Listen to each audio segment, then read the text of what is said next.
Ladies and gentlemen, fling golf fanatics around the world, are you ready? Welcome to the show that kicks in the door to the biggest World League fling golf season yet. This is WLF Unleashed with the Hardcore Harveys, the official podcast of the 2026 World Fling Golf League Pro Tour. We're diving headfirst into the 2026 season, from the 4 major tournament events that define champions, to the regional battles where legends are born, to international pride on the line in the Britain's Cup.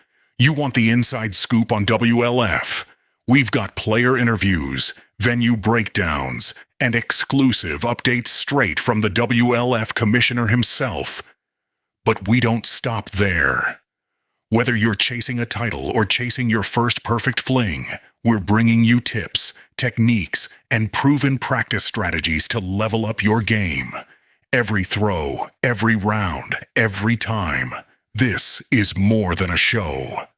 WLF Unleashed is the heartbeat of the tour, the voice of the players, and the home of fling golf fans everywhere. So aim high and let it fly. Because the season starts right now.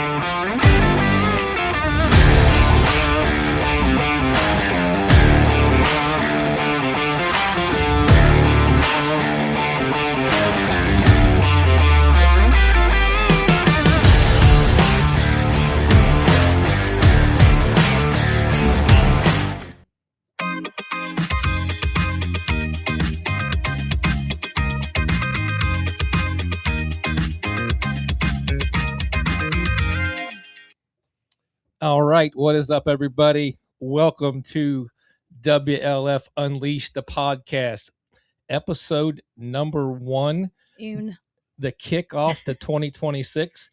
Like to welcome everybody. We've got a great show planned for you tonight. A lot of fantastic guests. First off, I'd like to welcome my beautiful co-host and wife, Miss Taylor, aka Mrs. Hardcore. Can't believe we're doing this together. Oh, I know, isn't it fun? I also feel like I have a secondary handle. What's a sec? What? Well, okay. Well, quick story. My kids came up with it at school. You mean other than Mrs. Hardcore? Yeah. Well, you know, if that happens to fall through, I'm not really sure this is the time to discuss that on the show. No. Anyway, so just now I got to know. So quick background. I teach 8th grade. And my kids all know that we're doing the fling golf thing, and they're actually pretty supportive. And they told me the other day that my handle should really be the teacher. With Teacher. The teacher. And I was like, okay, that's the first time you've had an original thought. Great, I'll take it. Yeah, okay. We'll have to put it out. I'm just saying. We'll have to put a pin in it. We'll have to put it out for a vote. I get more votes than everybody else. Right. So anyway, yeah. So listen, we wanted to start off the show tonight just kind of giving everybody what our vision for the show is. We did this before, back when we were into ATV racing. We had a podcast called Life Behind the Pros, and the title of the podcast was the intent of the podcast. We felt like when we got into racing that, you know, everything was about the top 10 guys and everybody else out there breaking their necks and working hard. You know, sometimes you get a shout out here and there, but so we decided to do something about that. So we kind of want to bring a little bit of that vibe to Unleashed. Again, it's not that we're ever going to exclude anybody. We're going to talk to everybody. We're going to have all the top players be a part of the show as well, but we also want to get down the leaderboard some and talk to people who are just new to fling golf, aspiring, like myself. Yes, exactly. You're the perfect candidate. So you're actually, not only are you on the show, you're the co-host. But yeah, so we want to get as many people involved in the podcast as we can. So we're going to be, as we move forward after this kickoff episode, where we want to talk about the 2026 season and all of the things that are going to come about as part of that season, get everybody off on the right foot. But then when we start going into the regular podcast for the season, the setup is going to be, we're going to do a pre-major tournament show and a post-major tournament show, basically 2 weeks before the major and 2 weeks after a major. So that way we can highlight. We really want to talk about the courses. We want to talk about the people that are running the tournament. We want to talk about the people at the course that are setting things up for us. Want to get a lot of the industry people involved as much as we can also. Instead of the fling golfers texting each other like, hey, have you ever played there or whatever, we'd like to possibly get the course management to be a part of some of the shows, talk about the course, how it's set up. And then, of course, we're always going to have the commissioner's corner, where the commish can keep us all straight on everything that's going on with the tournament, how it's set up and how it's going to run and all those things. But so we got a lot of things in the works. We want to talk about folks that are just coming on board, some of the maybe the tips and techniques that they have used or are looking for to be able to help them with their fling golf game. So anyway, so it's not always going to be logistics and what's happening. We're going to have some personality involved, and as I believe I was talking to Showtime the other day, and he says, I'm really looking forward to, since the title of the podcast is Unleashed, I'm really looking forward to you asking some hard-hitting questions. So not sure what that's going to mean, but I did commit to him that we would do much more than cover the surface level stuff. We got some people that have jumped in the chat already. Dave Norton, thank you for being here. It's finally here. Points leader, let's go. Oh, I think that's Clay. Yeah.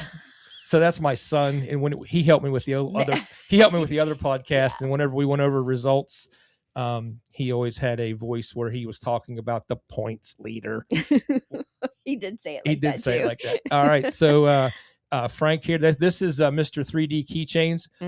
Frank Matoa, thank you for being here. The Scantron. We got the Scantron LFG. I can't say that. I can't say that, Scantron. Thanks for being here, buddy. This is family friendly, yes. sir. Let's see here. We've already. Eighth grade. Eighth grade. Yeah. By the way, my stepson is an amazing author. More on that later. All right, and let's see. We got who we got here. We got William Harder. Thank you for all the hard work. Yeah, we'll see. Let's see how it goes. But thank you for acknowledging that it has been a ton of work. But it's been worth it. So Amy Lewis, need to get you a golf therapy hat to wear on an episode. I like it. What does that mean? Golf is therapy, dude. Oh. Also, she's a physical therapist. Oh, yeah, let's do it. Yeah, get us a hat. We'll wear it up.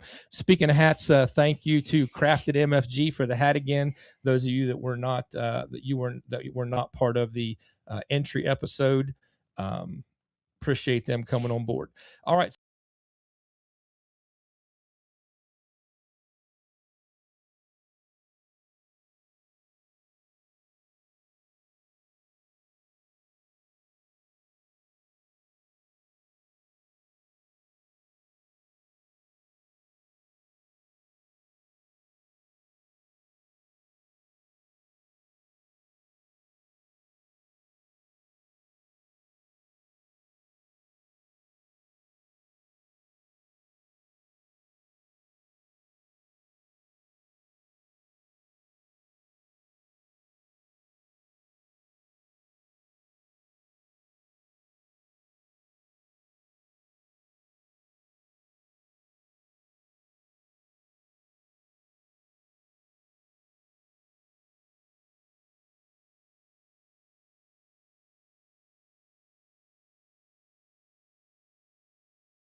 Yeah, we literally found Fling Golf because I am a TikTok doom scroller.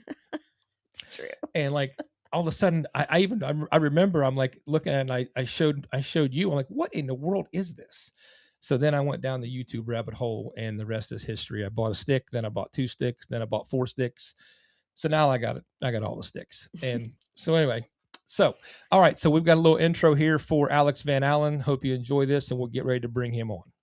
Listen, if you never hear it from anybody, the players, we thank you for one, creating this awesome sport, and then two, you guys sticking with building it the way you have. Absolutely, man. Well, like I said, it's about you guys, and it's about the community coming together and having a good time and spreading the word and growing the game, and that's why we're in 41 countries and over 2,500 courses. Awesome, man. Thanks, buddy. All right. Thanks, Chad. All right. Alex Van Allen, ladies and gentlemen, our first official guest. We don't count the commish because he's actually part of the planning team. So he's not really a guest anymore. He's a foundational block. So Alex Van Allen, founder of Fling Golf, is our first official guest on Unleashed. Alex, thank you so much for taking time to join us tonight. Thank you, Harv. Amazing. All right. So listen, but like if you had to give me an elevator speech, which is 30 seconds or less, like, what did you think about 2025? Couple sentences. Oh yeah, I thought 2025 was pretty amazing. 10 tournaments across the U.S. John, he also pushed.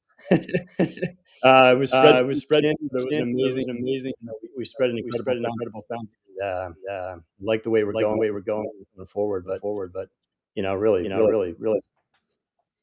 All right, so 2025 is over. Yes, it was great. Great season. It was awesome for us to kind of get to experience the whole thing. I wish we'd went to North Carolina now. I just didn't think I was ready, but I should have just went. Anyway, so 2026. What in your mind as the founder, because I know that the commish kind of is going to get into the weeds with all the details and all of this jibber jabber of the 2026 season. But for you, like high picture for you as the founder, like where do you see Fling Golf going, not only 2026 but beyond? Yeah, I mean, they're huge, right? Going. I think 2020, boiling it down to we're a major tournament, really key. Love the community. The things that Dallas and other tournaments are important for where we're going on it. But I think it's time to rate that pro level, and then community started and give them something to aspire to. I'm super excited for it. So I mean, I feel like there's a lot of things that having this pro division specifically now, particularly moving forward, I feel like it gives you all some avenues that maybe a little bit different or a little bit different opportunity than whenever it was just kind of like, this giant club of players show up to play in a Fling Golf tournament. Yeah, it's really formalizing a lot of people together over the last 4 or 5 years, 10 years of this, and it's really coming to a great head here. There's so many different emerging we sort of look at going forward, and there's so many different paths we can go, but really getting the top in well, giving them the platform, show themselves off. Trying to do. Well, awesome, man. Listen, thank you. So the final question for you is, I know that you try to go to the events. Obviously, it's tough to attend every event, but what's your schedule? Are you going to be at the first event this year? Definitely going to be at South. Miss that. We're filming that. And it's going to be a great tournament. Oh, we're filming it. Yeah. That's on the ESPN. Are you going to spill the beans on that, or are you going to have John do that? I guess John. Beat John to it. Okay. Yeah, that's awesome. That's exciting. Yeah. All right, man. Well, listen, thank you for joining us. We'll get you out of here. We appreciate you taking the time to join us. And you got any final words for everybody? No, let's go, man. It's going to be epic. All right, guys, thank you. That is the Fling Golf founder, Alex Van Allen. And up next, we're gonna bring in the commish. We got a cool. As from the players, you guys don't get to hear enough, but we thank you guys for all the efforts we see you putting into this and the opportunities you give us to play. So we really appreciate you. No, thank you, Jeff. And you know, I'm sure Alex probably said the same thing, but it's right back at you for the players. I mean, for the people that they put a lot on their line, and the travel that they go through, we appreciate that. And really, you're the driving force behind us, trying to make this sport as big as possible. So really, hats off to everyone in the Fling Golf community for attending these events, supporting the players. It's just really inspiring to us. And we've seen how far this sport has come, and we've still got so far to go that it's going to be an amazing ride. As from the player, you guys don't. All right, so we're getting ready to bring the commission on here.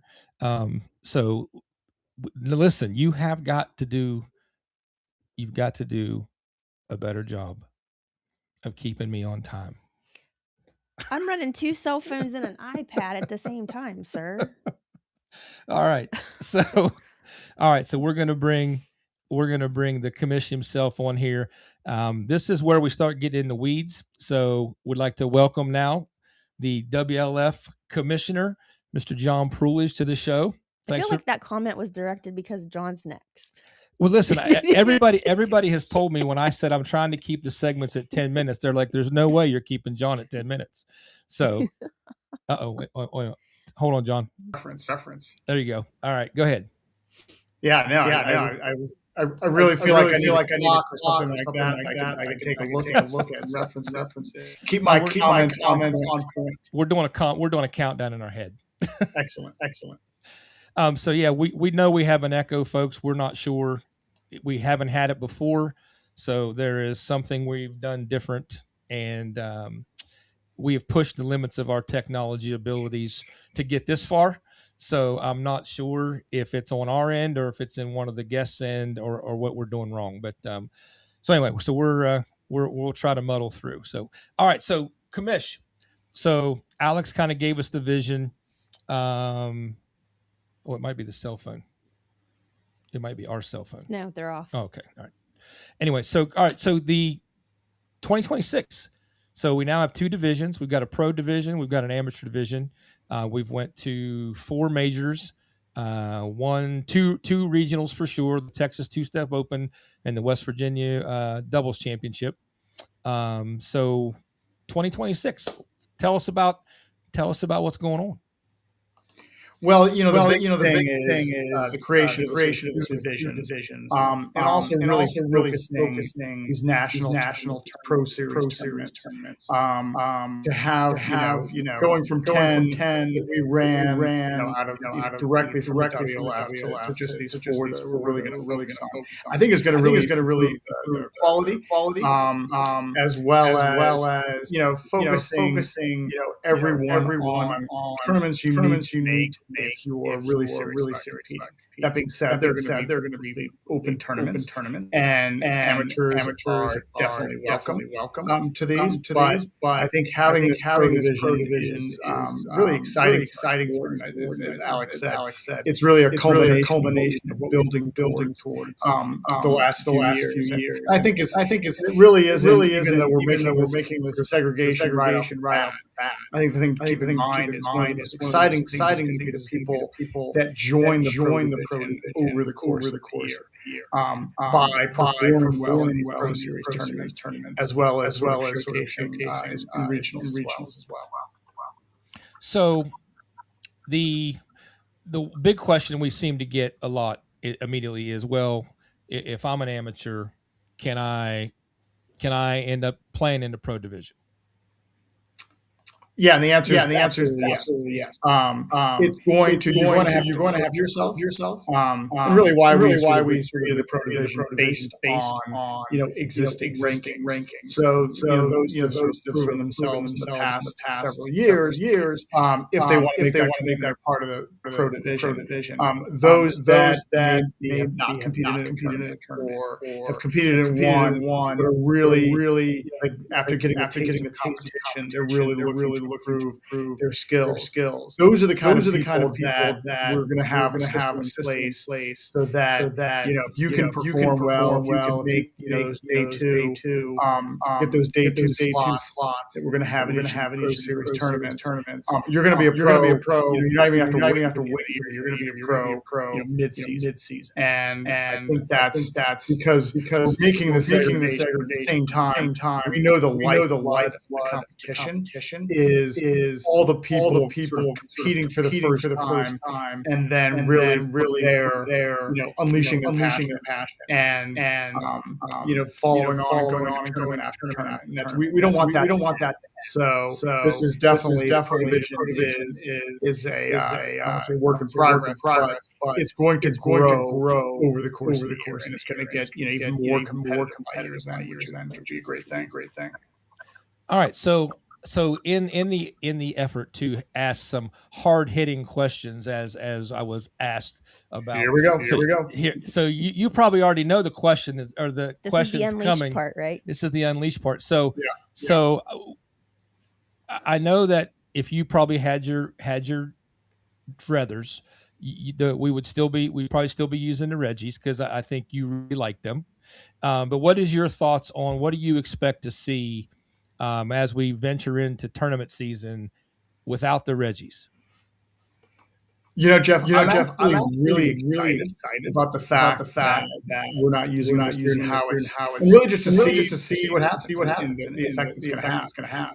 I think there's a good chance that it may even things out a little bit, but it's I think certainly within the top of a leaderboard on any tournament for any given division, it may actually have the effect of swinging a tournament here or there. We had a couple instances where that happened last year. I think I do think it can cut both ways.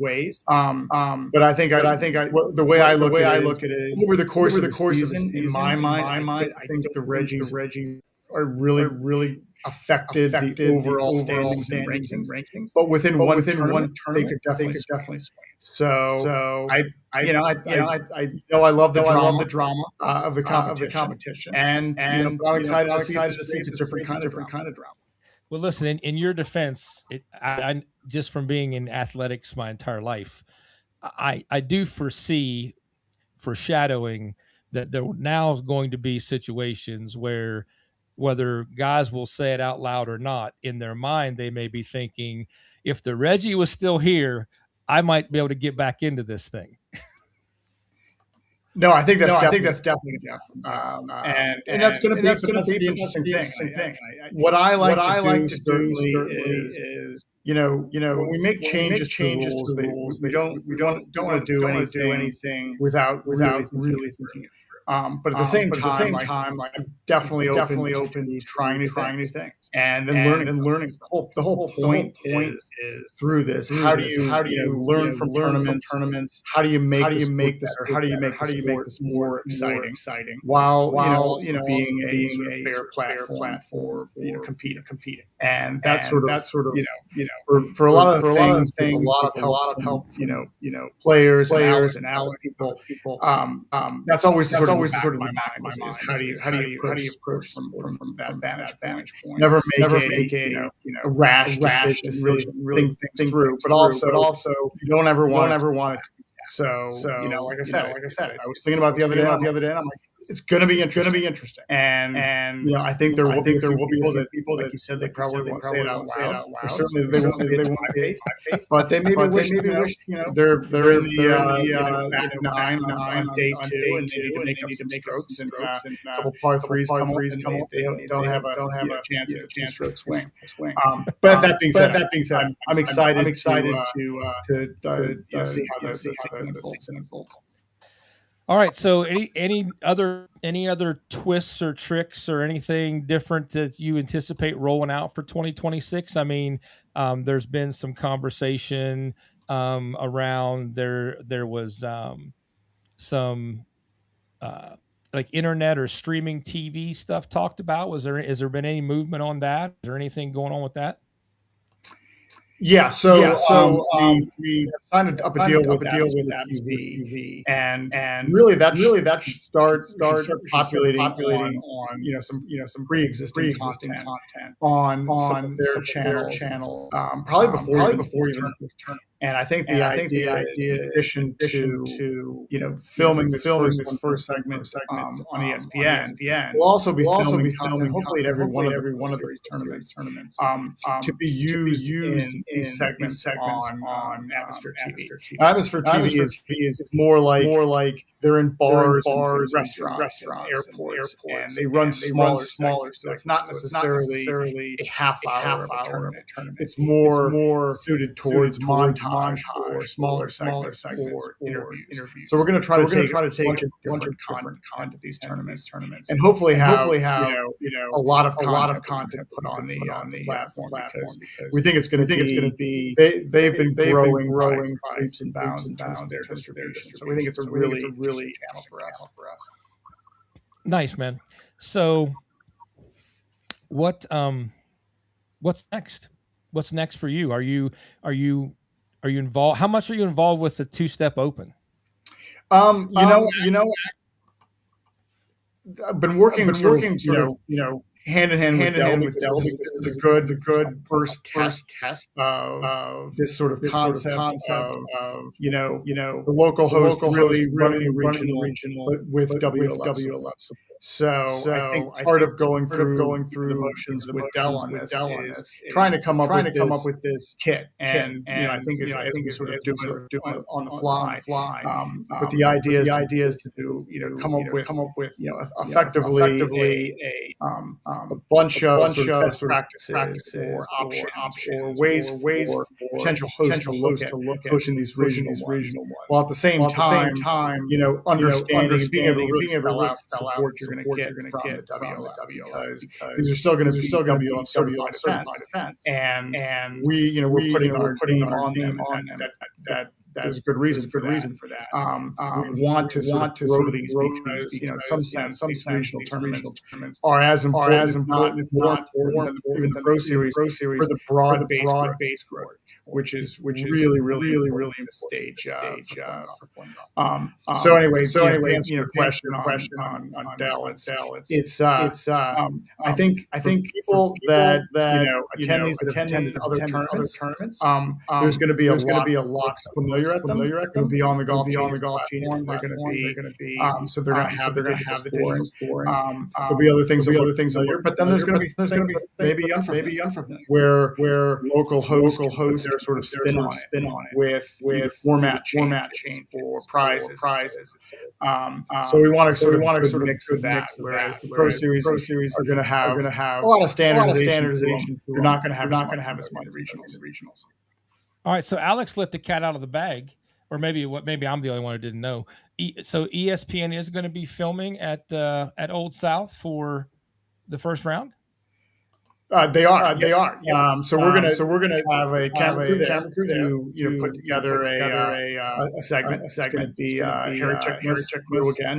He did a number of our tournaments in the last couple of years. So got his crew there, and I thought we had mentioned it in the email that went out a couple of weeks ago, but not sure how you missed it. It was short. But, I mean, John, it was 14 pages. It was 14 pages.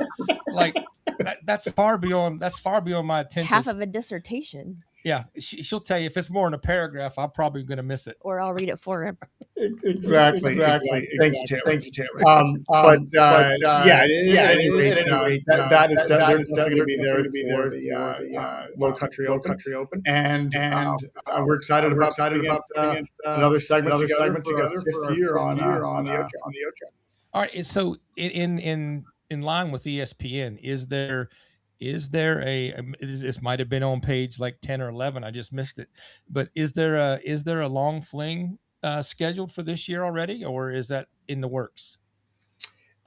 That is in the definitely going to be an LFC six this year. We're not exactly probably going to be a Pro Series tournament. Hopefully have that nailed down next. It's not going to be a temporary open, but hopefully we're that in the next month or so. I would say. I could tell you it was very but it actually is. Listen, but 100% going to happen. That's great to hear, because I was worried about trying to come off the couch and like throw it far like that early in the season. That's no good. I need it to be later when I'm back in shape. It doesn't stop snowing. That's how it's going to be. Yeah, we're just throwing snowballs here. So here we go. All right, man. Well, listen, thank you for all the information. I know you're going to hang around because we're getting ready to talk to Mr. Tim Durr about the point situation for 2026. He's going to try to walk us through not only the how the points are laid out for the event, but then how the points are being calculated for the season, and then also how the points are going to be used to determine the rankings. So we're going to try to get through those three pieces, and I'm going to keep an eye on you down in the green room. And if you start waving your hands, that means you want to be tapped back in, and we'll bring you back in to share whatever you think you need to get us up to speed on. All right. Actually, can I add one additional thing? Yeah, go ahead. Sort of breaking news is just had confirmation today that we're going to have a second regional in North Carolina. Going back to Fur Lake. Nice. David Norton's going to be on a tournament June. The dates right now June 7th. So that's full weekend. That's great, because we're adding to our regional roster. He and I were just texting the other day, and he mentioned in our text thread that he was hoping that he was going to be able to have a regional event there. He was waiting to hear back from you. So that's awesome. We got to break it here on Unleashed that there's going to be another regional in North Carolina. So I know David Norton is watching. Congratulations, man, on getting that regional event. And we will definitely try to make sure we can make our way. We like North Carolina, don't we? Anywhere but here. Anywhere but here. Yes. Right now, anywhere but here. Yeah. Clear Lake is awesome. All right. Thank you, Commish, and we'll keep an eye on you if we need to bring you back in. Absolutely. Thank you, Jeff. Thank you, Kevin. Yes. All right, guys.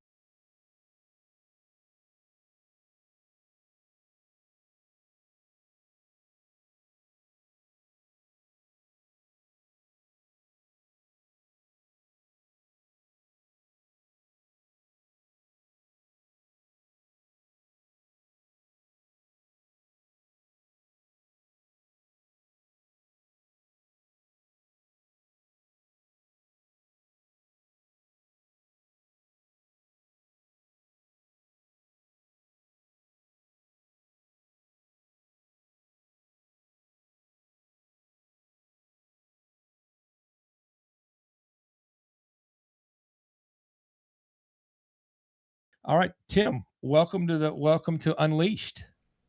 Thanks so much for having me, guys. Good to be here with you. So, how are you, man? Doing well. Getting ready for the season. It's snowing down here in North Carolina too, so you guys aren't really escaping anything up there. You want to compare? It's -7, yeah, sir. You want to compare? Okay. That's fair. How much snow do you have, Tim? So most of it's melted, but we got like 11 inches on Saturday, which is the most in like a decade down here. Wow. So listen, so you sent me those graphics. So just so you know what I've got queued up here. Okay. I've got full screen versions and half screen versions of all three things that you sent me. So I can pull it up so it covers up the entire screen and we can just hear you talking. And I can go to half screen so we can still see you and the graphic as well. So do you have any preference of which thing that you want brought up first? And listen, our goal, Tim, is and again, I still consider myself pretty new. Like the thing I kept hearing at every tournament was I have no idea where I'm at. I have no idea how many points I got. And like to me, just from other sports, other competitive things, I didn't understand how that worked.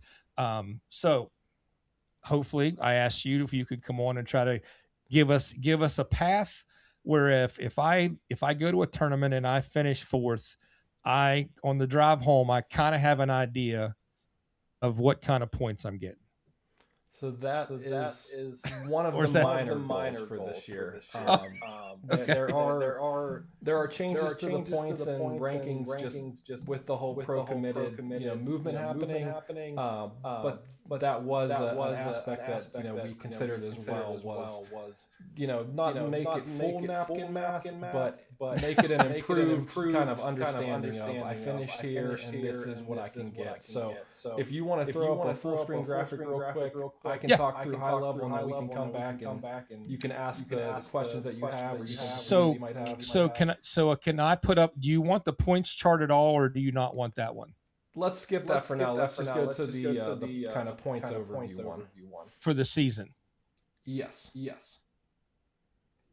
Okay. All right, here we go. All right, so there you go. You got the full screen graphic of the points overlay for the season.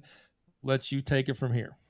Yeah, so just kind of comparing 2026 to 2025. Last year, everything was strength of field based. So I won't go into the algebra and trigonometry and John was like the beautiful mind on a whiteboard writing things out between each event to figure out kind of the quality and quantity. But it was necessary and it was accurate. Like last year, the points worked for what the purpose was. It created a way to kind of level an event that maybe only had 15 players versus an event that had 30 and kind of looked at, was this one a lot of pros or was this one more of just some, new people. So that worked for that. But this year when we're going to this full committed pro focus for kind of the main emphasis, the points are going to be based on a percentage of opponents defeated. So the simplest way to kind of put that is through this formula on the right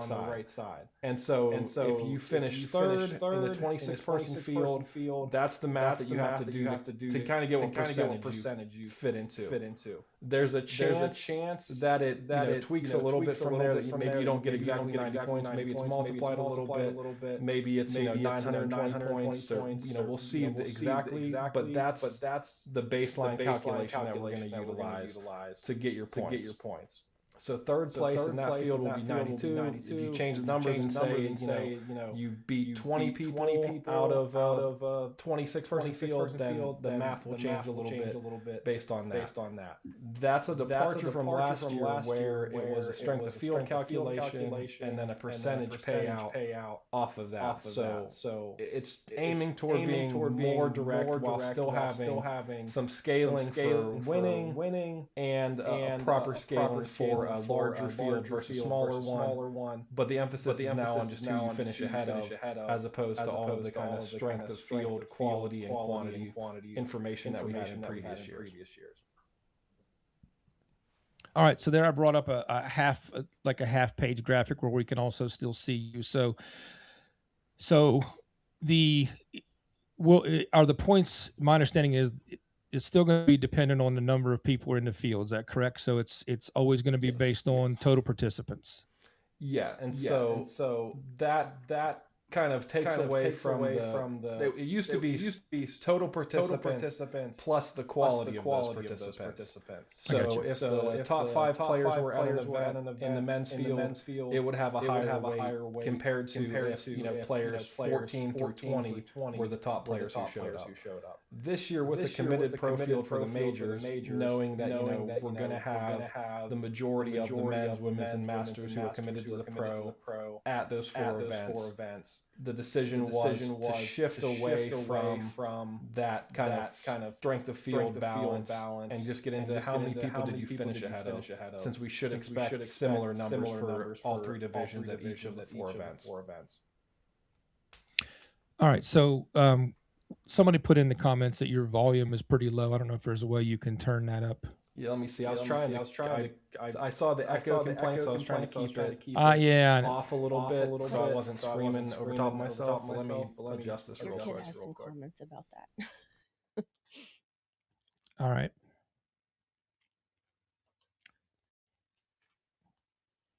Clay says to turn the reverb all the way off. Okay. We'll see. We'll try that. Reverb is off, Clay. All right, you good, Tim? Yeah, there we go. I just pulled my mic a little closer. Oh, yeah, you sound. I got you. Okay. Yeah, I was trying to have off to the side some, but we'll slide the mic in here. See if we can improve this some. All right. If anybody could be nice in the comments and tell us if that helped the sound or not, so that would be great. All right. So you want to move to the ranking sheet, or do you anything else you want to? Does anybody have any questions for while we got Tim on here? I do have a graphic where I can pull the comments up in the middle of the screen if they're related to points. While we got Tim on here.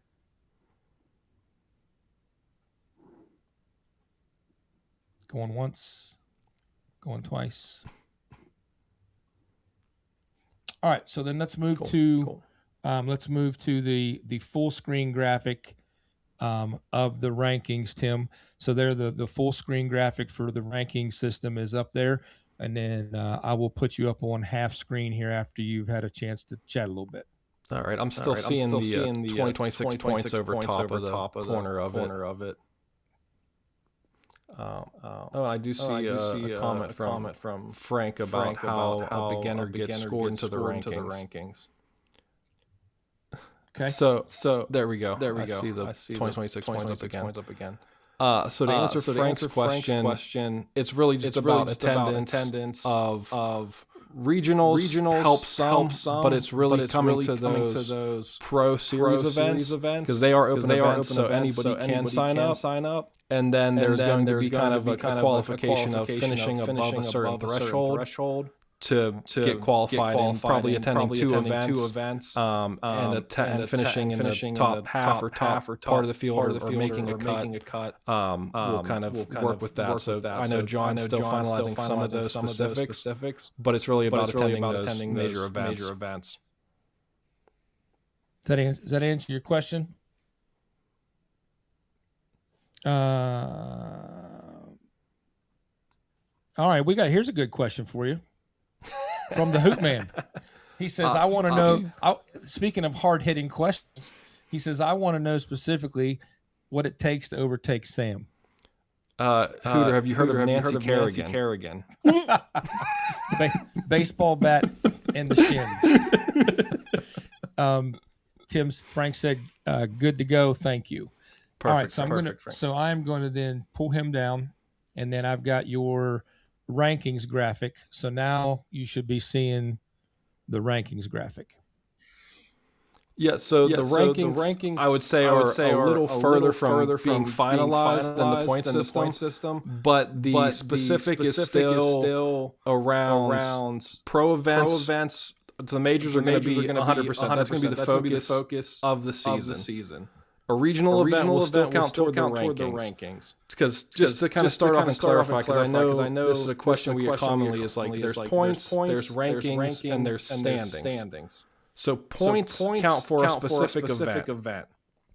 Rankings are a long-term carried thing that has events currently from a year and a half, 2 years ago, still having some impact. And then season standings is just going to be 2026 performance.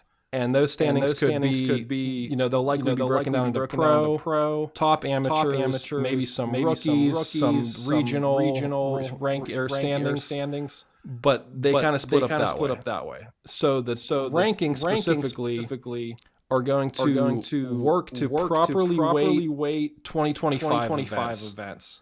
So looking back on the events from 2025, when the focus was you're not going to attend all 10 events unless you're one of two or three people. So the event weights from the end of 2020 season are going to shift a little bit. They're likely going to remain. They're going to be based off that 100-point system for defeated opponents over a strength of event.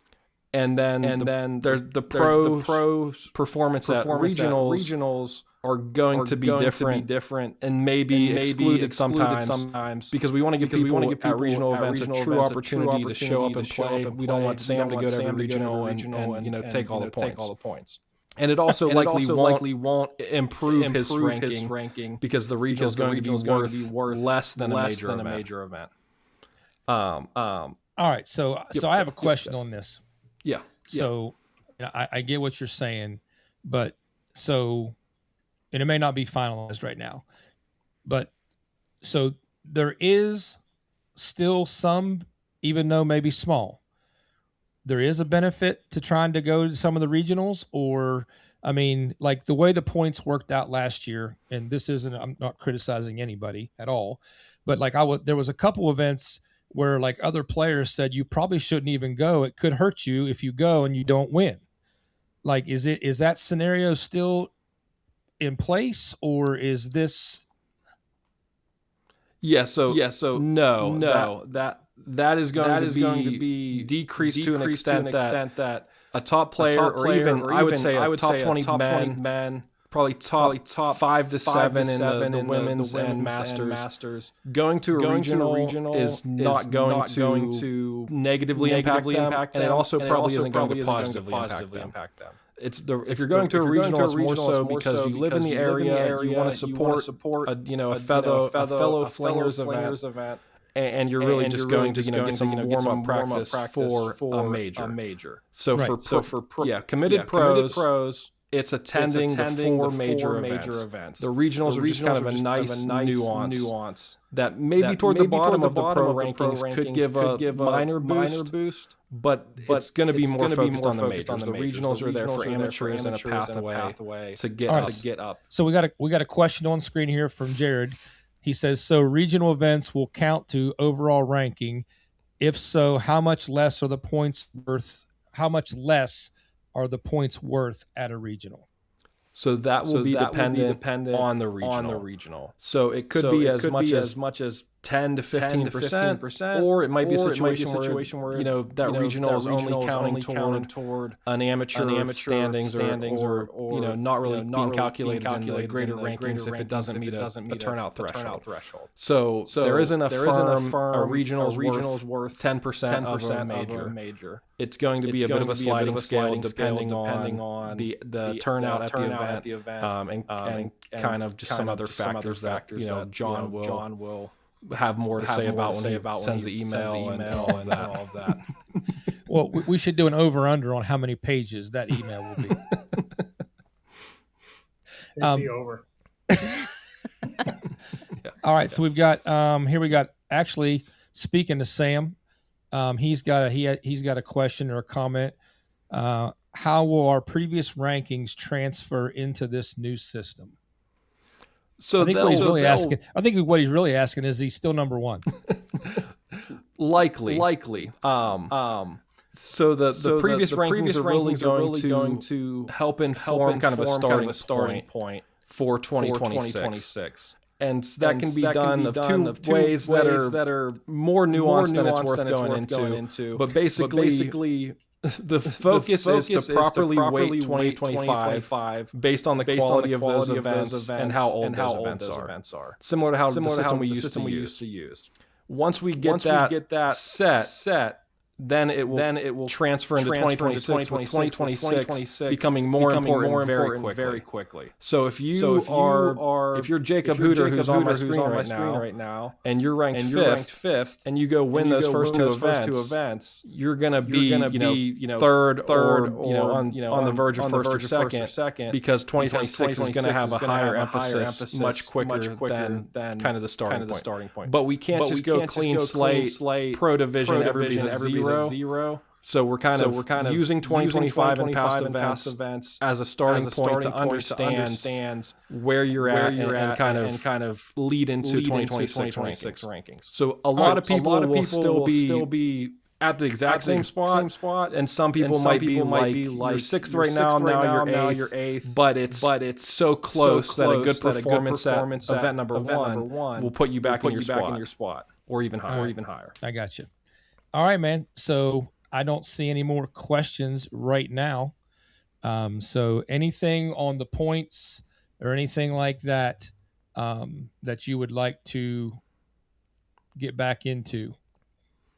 I think just to wrap it up, know that as much nuance and craziness seems to be involved in all of this, the goal is really transparency and coming up with an understandable system. But we can't make it as simple as like you get 10 points, I get 9 points, next guy gets 8, because there has to be something more to kind of work for fairness across event sizes and qualities. But as we grow, eventually we'll get to a point where the points are the points, and we're getting there. This season is a big step towards saying we have committed pros, so we don't need to do all this crazy math on the back end to try to come with the result. All right, so we're going to bring the commish back on just for a second. Is he paying attention? I am. All right, so commish, you heard the points breakdown. Is there anything you'd like to add? Don't want to leave you hanging in case Tim hung you out to dry. We just didn't know it. No. He gave a great overview. Field of the Clash is fantastic. I think it's the to add up to what Tim said, it's one of those things.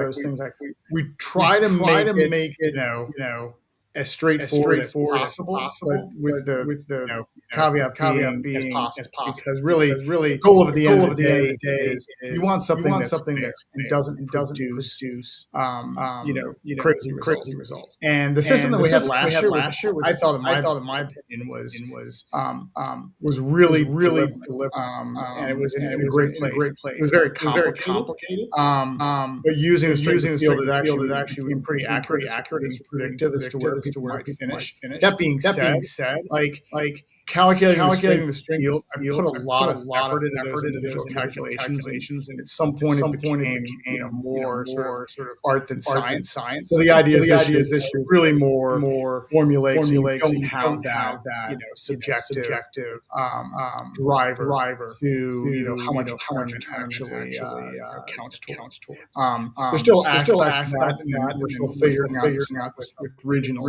But I think on the regionals, the idea that the short answer is that will count different for some people than others. And really what we're trying to avoid is you can't have top ranked player goes to a bunch of events that may not have the level of competition you have in a pro series, and somehow move up to sort of number one in regionals, or even a more example is someone having never come pro series and just competing in regionals. That's not the point. The point is for top ranked players, you're getting this from the pro series, the vast majority. Now for amateurs, it's totally different. And the lower you are in the ranking, those regionals matter. Finish those, and you maybe players out there are more competing in a regional pro series turn, which is great.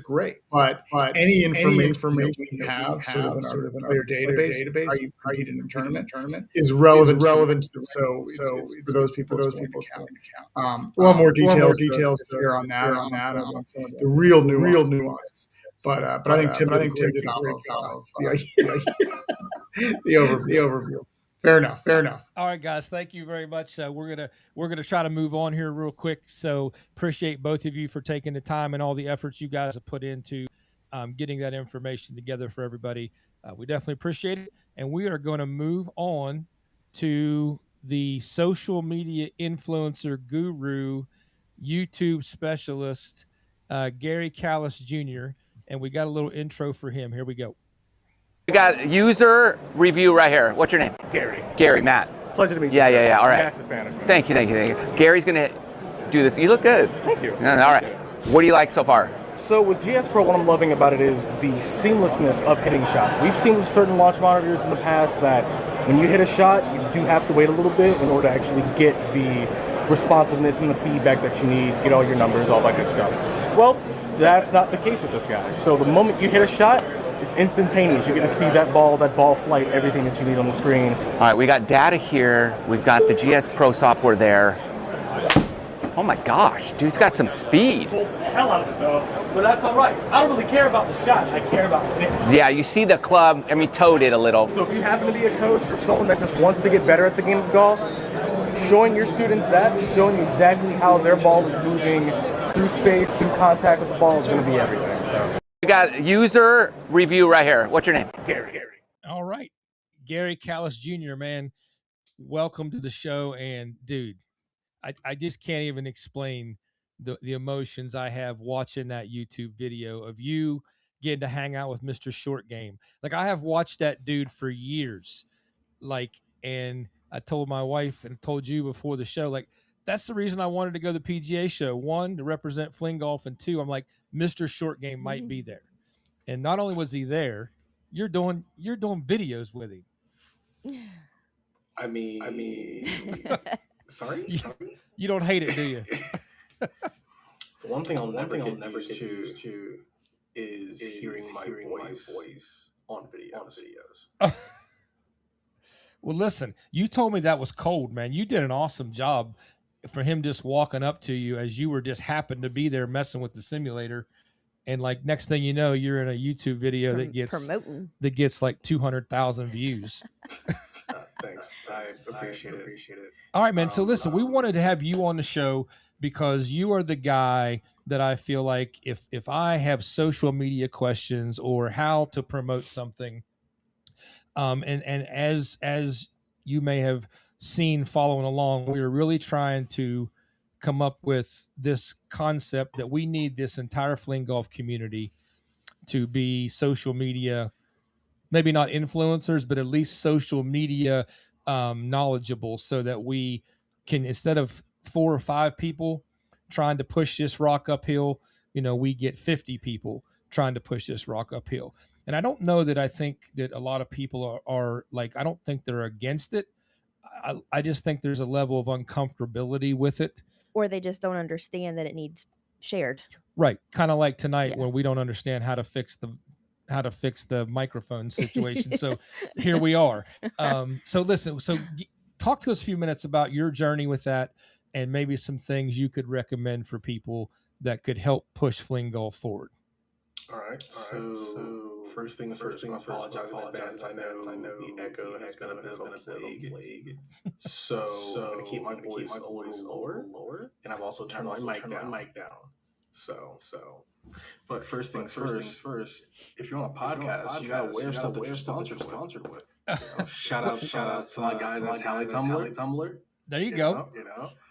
I actually have their newest products. The 4-in-1 tumbler, and then I also have a drink sponsor that have I've been rocking with for a few months. So shout out to Snow Monkey. But yeah, first things first, doing a podcast. Your stuff you're sponsored by. Nice. Springs water. Yeah, everybody. All right, since we're doing that, okay, I want to shout out to the Highlandeers for the calendar, and thanks. Shout out to Mr. 3D Keychains for the hookup on the Hardcore Harvey keychains. All right, here we go. Yep. First things first. If you're doing anything podcast related and you have sponsors, just throw their logos. Give them a little sponsor segment. If you're doing like ad time or something, just throw like a 10 or 15 second snippet about them. That's always cool. But in my experience doing social media, it's really about consistency, but also making sure that what you're talking about matters. So I'll do a random video of me just playing fling golf, and I'll make sure that one there's captions in my video. So in case you're in an area where you can't be too loud, you at least have closed captions, you have subtitles. So that's a really big thing. For Instagram specifically, stick to reels. You can have up to 3 minutes on reels, but then you can also do just like little clips, like 30 seconds to about a minute. So just thinking about the formatting of your clips are very important. So this, you mentioned, so again, when I open up, for example, this is going to be, and I post a lot, and you just said something and I'm like, yeah, I don't know what that means. So like you just said on Instagram, post to reels. Like, so when I open up Instagram, like all I know to do is hit the plus button. Like, I don't know, like, is that a reel? Am I doing it? Or how do I get there? Okay, so you hit the plus button. Are you on Android or are you on iPhone? Only iPhone, man. Come on. This is an Android house. Somehow I knew that was going to happen. But it's okay. In this case, it's the same answer. You hit the plus button, and you look at the very bottom of your Instagram. Do you have post, story, reels, or live? Okay. Depending on the format that you post on is going to be how the algorithm digests that footage. Okay. So if you're just doing like a quick little thing, reels are going to be the best way to go because just keep it real. People have really crappy attention spans. And so 3 minutes is like the maximum that they're gonna have. So if you do like if you get that long. Exactly. So, all right. So, like Fling Golf specific, like what are some things like you, like give us some content ideas that one, you think would help keep people's attention span, two, that are feasible for folks to make and share. And what are some of the, one of the things I always like, should you hashtag, no hashtag? So you watch one video and it says hashtag everything, and then another one says don't hashtag anything. Like, walk us through. All right. So thankfully, I work for a marketing company, and we do this stuff. Great. So first things first, hashtags are good. Okay. So if you do like hashtag golf in your search bar, you're gonna have a whole lot of stuff that you can choose on. But in terms of ideas, course vlogs, techniques, how do you get a day zero fling golfer, someone that's never even heard of you? How do you get them invested? So I would do something like par three, close to the pin of the friend, or something like that. Okay. But also too, and I'm gonna have to get a little unleashed here. Nice. I like it. Don't be afraid to get edgy. I have a video on TikTok right now. It's just me clapping back at people saying, "Oh, fling golfers can't golf." And that was at 1.7 million views on TikTok. What? Yeah. Listen. You're gonna have a private lesson. Yeah, this is not the time because I'm about to get angry. Not at you, just at TikTok. Like, I beat my head against that thing. Like, I think I've got 2 videos ever over 1,000 views.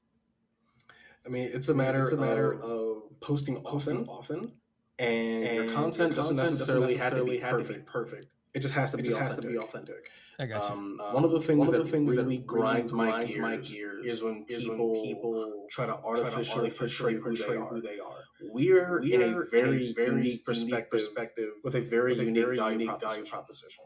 We're not golf, but we can be on golf courses. We're traditional golfers. For those of you guys in the comments, I'm going to ask you guys a question. How many times have you been on a golf course? And the starter goes, "What the hell is that?" And he points to your fling stick. Don't worry, I'll wait. Like all the times. I mean, except our home course, but yeah. Hold on, Gary. Let's do this. Mm-hmm. So, hold on. There we go. All right, so there. I wanted to use my tricky little graphic. All good. So there. I need somebody to make a comment so I can see whether it actually populates as you make the comments in this graphic. So somebody answer Gary's question. How many times have you been on a golf course where the starter says, "What the heck is that? And what are you doing?" I'll tell you a story. I was at a golf course. It's called the Hollows here in Hanover, Virginia. And the starter walks up to me and he goes, What is that? So give him a little elevator pitch, yada yada. And he goes, so how far can you throw that thing? Said about 200 yards. 200 yards. He looks at me like I have three heads. I was like, well, if you don't believe me, I then step up. I lace one about 220 down the middle of the fairway, down the middle of the fairway, and I walked away. Nice. So you got two responses. John Mark says all the time, and now that we know this is Partee says 50-50. Sounds about right. So, all right, man. So I know you can't use Mr. Short Game because it just makes me angry when you talk about it. So other than Mr. Short Game, what is your best highlight from the 2026 PGA show? Probably doing a video with Dave Fink. For those of you guys that don't know, Dave Fink is an absolute god when it comes to like social media content, instructional content, that type of deal. He's done stuff with Sticks. I think he did a thing with Tacoma a while back. And the guy's just awesome. So I'm running around at demo day, sticking hands, throwing balls, throwing bombs, and while I have Dave Fink throwing balls, I had a whole bunch of long drivers. Also, like I think we could do this on tour. So who knows? There might be a longest flame legitimately sponsored by World Long Drive. And we'll Nice. We'll see what happens. Nice. That would be really cool. But it's just. I think my biggest moment at the PGA show was just the fact that I had so many content creators coming up to me and going, yo, dude, keep doing what you're doing. I've seen your stuff. And to see people just out of the blue, just like give me a handshake, hug, and go. You know, it's really good to see you. Yeah, that's huge. All right, showtime. That goes without saying. Having dinner with you and John and Alex. However, it's my time now. Also, back to being edgy. Showtime and I had this conversation. We have the value proposition of kind of being like the professional wrestling of golf. I need to start cutting promos on people. Like we need to get edgy out here. So if there happens to be somebody that you just wanna friendly jab wink nudge, call them out before a tournament. Let's see what happens. Like we've got to drive these views up, and it would be really funny if we had like Instagram reels and segments of just pros just jaw jacking at each other. That would definitely be unleashed. I like it. Why not? I tell you what, Gary, you break the ice, and then we'll follow suit. Oh, I've got plenty of Nobody picked me. Don't worry. Deal. Oh, dude. I'll film a promo tonight. Showtime's in. Look, Showtime's in. Yeah. I knew he'd be in. Oh no, he's on my list. WWF. Here we go. WWF. That's what I'm saying. You're also talking to a professional wrestling like Mark. I watch just about every promotion that I can. Nice. Well, Gary, man, hey, listen, thanks for hanging out with us, man. Appreciate you taking the time to share your knowledge with us, and your PGA show experiences. Keep the content coming, man, and we'll actually be looking for this first crap talking. Listen, call out. I think Amy Call Lewis out. just set the first one. Whoa. Let's go. Wait a minute, what happened? Oh, come on with it, baby. Come on with it. Also, shout out to Rose with Amy. Something to do with hats on the markets. Amy Lewis, bet. Let's go. Brony. I'm in. He just called you your. I'm in. Actually, wait a minute. I'm in. I like it. That's awesome. Well, listen, man, great talking with you, man. Thank you so much for joining us. Appreciate you taking the time. And let me see here. All right, thanks, buddy. It's time for the queen. All right, it's okay. Up next, we've got the Queen of Fit with Britt. So hopefully, wait a minute. One more time. 1v2. Oh. Why you want that smoke, Showtime? You don't want, come on now. He said there's no baby coming this year. He's Come on. free. I mean, I've seen her short game. All I gotta do is get us there. Then then it's over. What's that mean, handicap match? I'm not that old, Gary. I think that's what he meant. Like Schedule, sir. Schedule. Schedule. All right, here we go. All right, sorry. All right, so coming up next, we've got Off the Couch, the Fling Golf Fit with Britt Hammond. So we've got a little intro for her as well. Check it out. What is the typical deficit that you utilize in training? Whatever the boys are doing plus some. And then I said, how hard can it be? Boys do it. Yeah, they want to know how to get like me. Dream so big that I cannot sleep. Put in that time and I put in that grind on the best in the world. That's all I see. What is typical deficit? All right, welcome to the show, Britt. Whatever the boys do plus some. Yeah, I love it. Like I felt a certain kind of way about that. Like, I mean, like I was like, oh, really? Oh, hold on. There you go. All right, well, you're back. There you go. Not to get into the WWF commentary, but I know I do more than boys do. That's a fact. Or you do more in at least Showtime because you get to see what he does. Oh, I do. I do like four times over what he does. He's learned from the best. You know. That's awesome. All right, so you're here. You are here today because all of us, or most of us, are in terrible climates, and most of us have not been able to do squat for. Well, you get your little putting green in there. I mean, yeah, but I'm not really getting in shape on the putting green. Like I can't do that many laps up and down the putting green. So we wanted you to come on here and talk to us about what it is specifically for fling golf players, as well as what you already do to help us get ready for 2026 Yeah. So if you didn't know, I am a personal trainer, group fitness instructor, etc. by day and night. And then I do fling golf in addition. But I work with a lot of golfers, and I work with a lot of fling golfers. There's a couple people on this chat who I know have gotten training programs from me for fling golf.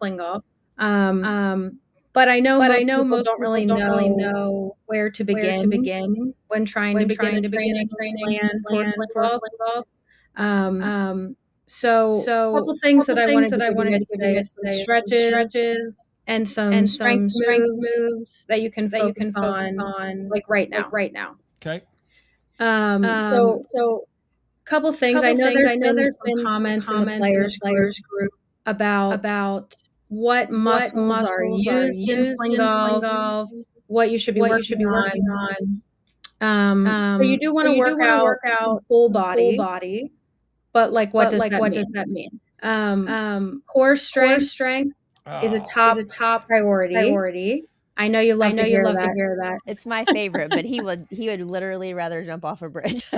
And I'll get into some things that you can do for core strength. But core strength is important. Lower body power, very important. And then mobility specifically through your spine. So all comes from the core, baby. You guys see that, Amy? To that. I love it. That's why she's on my team. She can have the core strength. Yes. So in terms of core strength, that means anything within the trunk of your body. So it's not just your abs. It's your abs, and it's also your sides, and it's also your back. So think of it in terms of anatomy. You're looking at a skeleton, everything through the middle.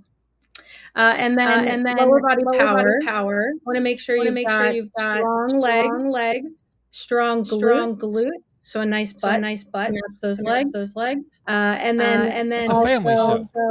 Stretching of the hips. No. Your second favorite thing. Like, did you talk to my wife like just to mention everything that I hate? No. Most? But you're gonna love working out after this, right? He always gets so mad because I'm a former gymnast. So like for my age, I'm still very bendy and stretchy, and he gets so mad because I can't touch my toes. Important with that flexibility, gymnasts or people who have trained in some sort of hypermobile sport. You want to make sure that you're getting enough strength training in to even those out. But the mobility is fine. Super important. So making sure we can rotate, making sure we can bend sideways and forward and backward. Because that's really where you develop that speed and that snap when you're throwing to get power and to get yardage. What everybody wants, right? No, I want to throw it shorter. Oh, well, that's fine. That's fine too. All right. So listen, when I was getting your package together for your promo package, like I didn't have enough room to put all your certifications on the thing. So I didn't put any of them. But like, I mean, you have a whole page of certifications. Yeah. So I mean, look at the wall. Look at the wall behind you. A couple different ones. Personal training. I've got different types of training. One. I am certified by the Performance Institute in golf fitness specifically. And then I've got some different odds and ends too. But definitely think I'm educated enough to explain to the sling community what they are in terms of fitness. Well, maybe you could explain to Scantron that I'm 57 years old and stop whining about the tee boxes. You also don't need the closer tee boxes. I keep telling you that. Hey, master that advantage. How it goes. All right, so you have given us a ton of information, so I'm going to ask you to narrow it down. So if you had to pick 3 in the core, flexibility, lower body, in the categories, what would there be 3 top dogs for you in each one of those categories in terms of the actual exercise? Yes. And if following up from this podcast, if you need references, just comment wherever, and I'll try to put a video of each one. But in terms of lower body power and core strength, and mobility, I recommend starting with goblet squats. So weighted goblet squats. And you can use the bench on and stand up from that, go back down to the bench, whatever help you develop in that lower body. But trying to start with a low weight, you can build up time in the next weeks. But 3 sets of 10 is a great start. 3 sets of 10 reps of squat. Okay. Following this, I recommend everyone get into planking. Oh. So 3 sets of 30 seconds planks. Now those can you just hit me with the bat? What'd you say? Can you just hit me with the bat instead? Like, is that... So 3 sets of seconds can be done on your knees.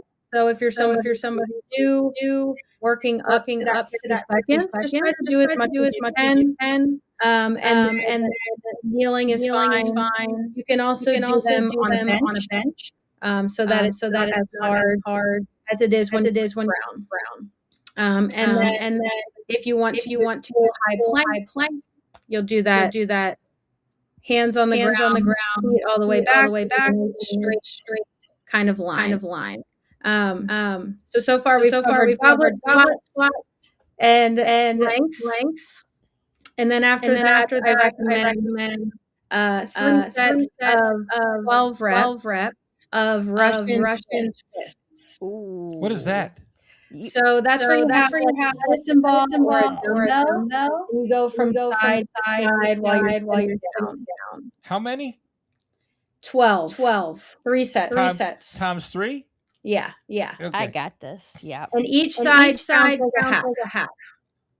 Yes. Oh, it's 1-1. It's not like 1-2. Right. Yes. Oh. Yes. I don't like your math.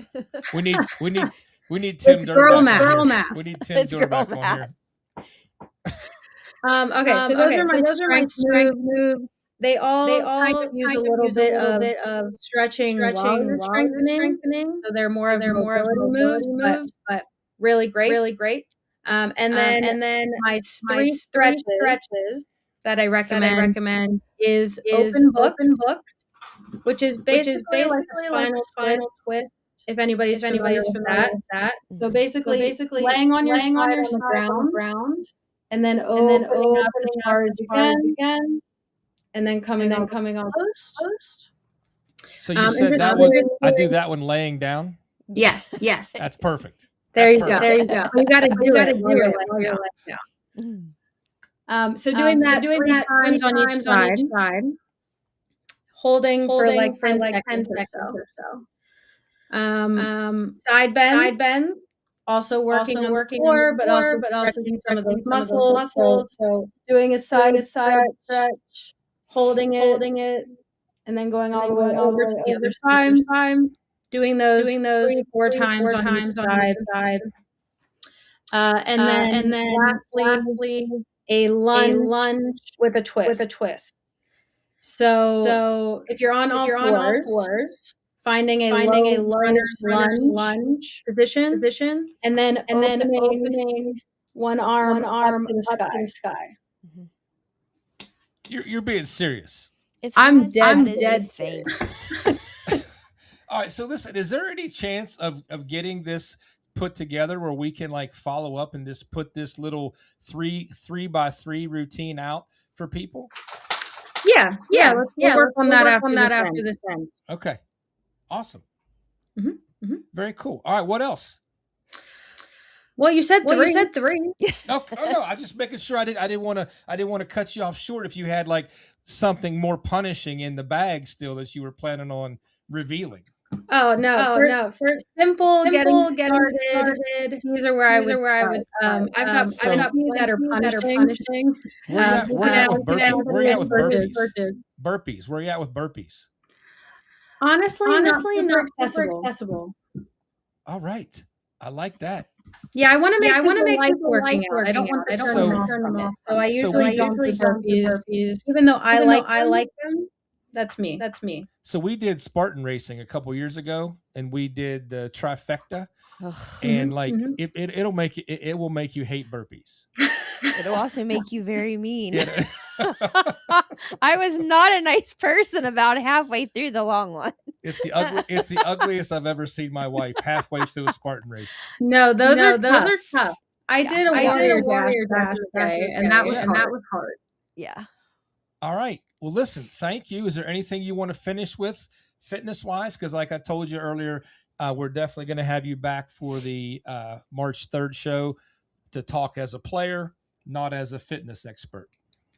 If anybody is looking for a fling golf fitness program, I do one. It's on my website at fitness.com. If you're looking for get started, you want to get pretty regular with it. And let's see. So hang on. We have a question. Yeah, lower back issues, which is a great question because I know that's a pretty common issue. I myself have lower back issues. So if you've got lower back issues, you can modify almost everything that we were talking today. You can still do the squat from a chair. Maybe you don't start with weight. Kind of see how it goes. Build up those legs. I would probably avoid a Russian twist to begin with. If that ear lower. But planking is a great place to start. Developing that strength to help with some of those lower back issues. And same with the open books and the side bends. Those should help with alleviating some low back as well. Awesome. Awesome. Hey, Frank, I will tell you that I had to give up traditional golf because of my lower back injury, but fling golf has made all the difference. I am not in pain whatsoever when I fling. So hopefully that's going to be the same for you. Wow. Nice. All right. Well, thank you, Miss Britt, for the awesome off the couch to fling golf fit with Britt section. I waited for you to come up with a name, and I never got one. So you got I made up the name. Yeah, I feel like the off the couch. I don't know how I feel about it, but I feel like it's accessible, and I like that. I just thought it was a mouthful. Just get fit with Listen, I was running out of ideas, and I was getting tired. So like that's where we landed. So that's okay. Right, that's Britt, okay. All right, Britt. Thank you very much for your time this evening. We're going to get you out of here, and we are going to bring in up next. We've got Delwyn O'Kelly talking to us about the Texas Two-Step Open, and we've got a little intro for him. Del O'Kelly, whose post got Lonnie's attention about fling golf in Corpus Christi, trains new players. He describes the sport as a blend of golf and lacrosse. We throw the ball instead of hitting it. I decided to give fling golf a try. O'Kelly says the equipment is more affordable. A fling stick costs less than $200 compared to golf clubs, which can run $500. The best part, he says, the sport is growing fast in South Texas. Texas is always last on any kind of new thing. But Del says he's already seen about 30 new players pick up the sport just this summer. Del O'Kelly with Fling Golf South Texas says with the sport growing so quickly, fans should expect a regional competition in the Coastal Bend within the next year. All right. And you're going to have that event here coming up in a couple weeks. So we want to welcome Delwyn to the show, man. Thanks for being here. Thanks for all the tireless work that we've seen you put into progressing Fling Golf Texas and your group down there. It's been awesome to watch. So welcome to the show, man.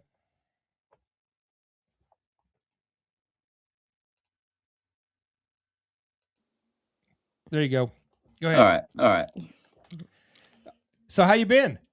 I've been busy. That's about it. We've been all over the place. You're like a tournament promoting fool. Well, I'm doing my best. Yeah, you are, I started here and there was no fling golfers. I was the only one for 6 months. Well, listen, man, obviously that news story there, you've gotten some traction. You got some people out. I know that most of your when you do your training sessions, you got people there all the time. So good job on that. And now you're getting ready to host your first event in Texas. So why don't you tell us a little bit about what's going on with the Texas Two-Step Open? All right. Well, about 4 years ago, Foresight that does simulators, they took over our course and they've rebuilt it completely. Now this is we have two munis here.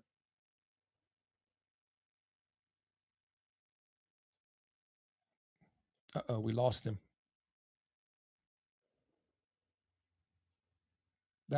That's not on our end. No. All right, so we have looked like we lost. Del went away. Del went away with the Texas Two-Step Open.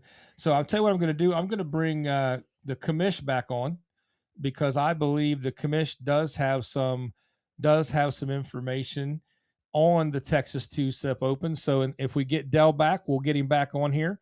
But until then, commish, what can you tell us about the Two-Step Open coming up in a couple weeks? Impression, are you? What's that? The Two-Step Open is the first of our regions, which we just added a second tournament to. Really, the point is these are going to be smaller tournaments. They certainly can have pros in them. There's going to be a lot of amateurs that play in these. There's going to be a lot of people where you may not be traveling a great distance, so it's a good opportunity to for a variety of reasons, whether it's you're thinking about competing in a pro tournament, but the pro series tournament, but you want to try it out on a smaller scale, or just happens to be a regional near you, and easy. You don't have to. It's not going to be as expensive as other tournaments. Variety of reasons, but we're really trying to encourage reasons. There we go. All right, so we did get Dell back. So Commish, just stay on here with us since you're already on here. So Dell, I don't know what happened. I don't know what happened, but we lost you. So we were just getting into what's all going on with the Texas two-step open. So jump in. All right. Well, we're playing at Lozano Golf Course. Like I said, the Firefly is lighted up till 11 o'clock. We got a driving range that's lighted till 11 o'clock, and two putting greens and two chipping greens. The Firefly, we have expanded it to play twice for the ladies, and they're going to be at 70 par for 18 holes, and it's going to be two par fives, four par fours, and three par threes. The pros, men's and masters will be playing on Blue Heron, and the masters will be playing at 6,085 yards, the men's at 5,683, and masters at 4,886. And we'll have them. It's a little shorter than usual, but that'll give us some better scoring, and we might have some wind on the Sunday. Well, Saturday's looking real good. They're looking about 10 mile an hour winds. Now on the games, we got closest to the pin. We have putting contests, and there'll be prizes for both for everybody. On any pros that come, I'm giving a pro package. It'll have a shirt, a hat, and some clips. Now that's what'll be in the putting contest. So that'll be pretty much for the amateurs. But the closest to pin will be everybody, pros, amateurs, everybody. And what we're going to do is give a gift certificate to Fling Golf store, and it'll be depending on how many people's in your division. We'll come up with that probably closer to the contest. Awesome, that's great. So the course, I know you played in Florida. I played a couple holes with you in Florida. Like, how does the course compare to, say, the Treasure Coast Open at Jensen Beach? Night and day. Yeah. Okay. Foresight has closed this down for 2 years. They rebuilt it, and I haven't seen a better meeting. And I played on courses all over Texas. All right. You'll think it's taken care of like a good country club. Nice. Well, yeah, nice. Y'all will have fun when you play. It's really good course. Awesome. So you are so walk us through what's going to happen on Friday. Friday we're going to do practice rounds. I'll be there for pre-registration and meeting with everybody. Saturday we'll play our first round. We're going to have one pro with three amateurs and kind of run it like a pro-am. And then Sunday we'll figure out if no amateurs play with a pro, or we'll put all the pros together. We'll decide that when we get the numbers. Okay. All right.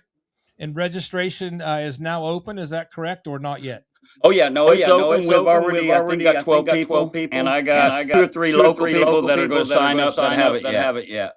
I think we got about 4 masters, and the rest are men's, and one woman. So what kind of numbers are you hoping for? Like, just it's a new event.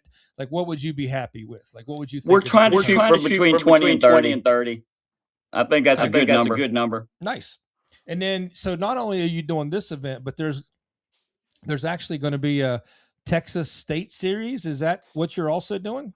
Yeah, we're going to try to get at least 2 more tournaments, maybe 3. One up near Waco, San Antonio, and then I'm not sure where the third one's going to be if we can get it. We're trying to do them between the Pro Series. So we'll probably do one in June, maybe August, September, and then one in November for the end of our series. All right, so Scantron just threw a comment up, says registration isn't showing up on the Golf Genius app for him. So I don't know whether that's something If anybody you go needs to to the know? players page, I got a link in all my ads, and tomorrow I'll repost that so they can be able to register right from there. Awesome. Okay. So actually, Jacob Hooter's going to run one of the tournaments in Texas, right?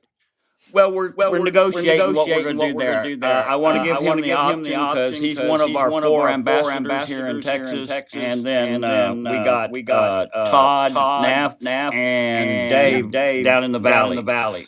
So we're trying to get a tournament by close to their areas, so we can build the areas for more players. Gotcha. Well, listen, in the spirit of what Gary Callis was saying earlier about calling each other out, we're calling the Hoot Man out right here on Unleashed. That after the two-step open, we expect the Hoot Man to be planning the next Texas tournament. Yeah, well, we're going to call you out coming down here. Well done, sir. Well done. We need some extra pros because these new amateurs are really excited about the new pro series. Y'all have become stars. I mean, I'm talking to people, they're ready to take pictures, take autographs, just like you were a movie star. But y'all have become the pros of our series, so we want to build y'all up. Hey, Now we're working on some prizes. We're not sure what we're going to do for the pros. The amateurs, I did get the belt buckles. But the rest of the other two tournaments or three, we'll have belt buckles for all the people, the pros and the amateurs. So if I register as an amateur, I can win the belt buckle? Well, that's not going to work too good since you are registered as a pro. So what I heard was he had a woman, which means I have a chance if I Rosie is the one right now. We're hoping some other ladies will come. They're going to really love Firefly. It's executive design, but we've expanded it, moved the tee boxes back, and make it like a 18. It's kind of the condition's fantastic, but it'll be like we did. I think it was Florida. We did what, 2 18s or 2 9s. Oh, that's a long time ago, Dale. That's a long time. That might be a commish question. Yeah. Well, I know one. We played 9 twice. I don't remember which one either. Right. It may have been Massachusetts. Or all right, Dale, somewhere up there. There's nobody here that can question the amount of work we've seen you put into Fling Golf. Definitely not. And we definitely appreciate your ambassadorship and the time and energy you're putting into it, man. I think you're doing a great thing in Texas, and I think it is going to catch on. So I just want to encourage you to stick with it and keep plugging. I practice and play almost every day. That's so awesome. I'm on the course talking to people almost every day since March. Unless it rains. All right, Commission. Anything to wrap up about the Texas Two-Step Open? No, I just you said Dell's the man. He's promoting this thing, putting it together, working on details, and really excited about it. If you're anywhere close to this event, really think about going to because the more the merrier. It's going to put on a good show for you. All right, guys. Thank you, Dell. Thank you for taking the time to be with us tonight, man. Appreciate your time. Is there anything else you want to say before we let you go? Only other thing, we will have a meet and greet Saturday night, so we can all get to know each other, and it'll just be an informal get together. Awesome, man. Sounds awesome. Oh, one other thing, if anybody needs to leave early Sunday, I need to get y'all early tee times, and they got to be by the 5th. So, I mean, it's 5th or 6th. I mean, so if y'all can get with me, I'll make tee times so y'all can get out at 7 if they need to fly home. Awesome. That's a great offer, man. So, all right, Dell, thank you very much. Commish, thank you very much. We're going to wrap things up here for tonight. We're way past the time we were trying to shoot for. So we got some things to work on, but guys, thank you for being with us, and we'll let you go. All right. Thank you for doing all you're doing there, hardcore. Great job, Taylor. Thank you, guys. All right, babe. So that we have come to the end of the first one. I mean, here's the thing. I know that the sound is probably going to made this difficult for it to be as good as we were hoping for. But your son has said that he will have it figured out. That's great. So. That's fantastic. I'm going to need some help on that. But hopefully everybody can see the planning we wanted to put into it and what the vision for the podcast is. And obviously we can get the sound fixed. But hopefully this will help encourage people to want to be a part of it, come on the show and help promote Fling Golf and get more involved. Yep. What do you think? What was your how do you think we did? I mean, I think we're adorable, but we are adorable, but I mean the show. The show's great too. So, all right, guys, listen, thanks everybody. Thanks everybody for tuning in and sticking with us. We appreciate you. The next show you can see will be on March the 3rd. It will be the pre-first major show at Old South. And we will then be kind of in our regular show format where we're actually going to be talking to players, talking about play, talking about the course, and we're going to stay away from all the logistics stuff. So this was the kickoff show. Get everybody going. If you have questions, please send us questions. We're going to follow up with Britt and get that wonderful sounding workout plan. Get that out to everybody so we can start working on getting in shape. And with that, guys, we appreciate you, and hardcores out.